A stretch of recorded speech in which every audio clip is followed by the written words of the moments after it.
খালি পেটে এই জলটা পান করব। তারপরে এই দেখো চিয়া সিড আছে এখানে।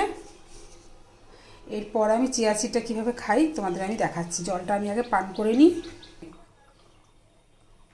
মানে এটা একটু ঈষদুষ্ণ জল, একদমই ঈষদুষ্ণ জল। এটা আমি প্রথমে পান করে নেব, তারপর আমি কিভাবে চিয়া সিডটা ভিজাই এবং মানে এর আধ ঘন্টা পর আমি খাবো। এর আধ ঘন্টা পর আমি ওই চিয়া সিডটা খাবো। আবার গরম জল করলাম, দিয়ে দিলাম। এখন এই যে চিয়া সিড আছে, এটা তো ছোট্ট একটা চামচ, এর কোনো পরিমাপ করা যাবে না, ওই জন্য একটা টেবিল স্পুন নিয়ে নিয়েছে। টেবিল স্পুনের থেকে একটু ছোট, মানে ছোটো। ওই যে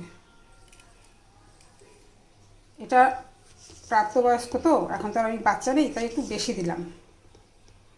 এই যে এতটা। এবার এটা দিয়ে এবার এটা গুলাবো। এটা ভিজে দেবে, যেহেতু গরম জলটা খেলাম তো, আধ ঘন্টা পর আমি এটা খাবো। চিয়া সিডটা রেডি। এটা দেখো এখন আমি খেয়ে নেবো। কি সুন্দর করে ভিজে গেছে। এই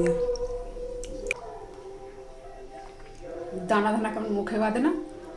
বেশ, এটা খেয়ে নিলাম। তাহলে শুভ সকাল বন্ধুরা, সবাই ভালো থেকো।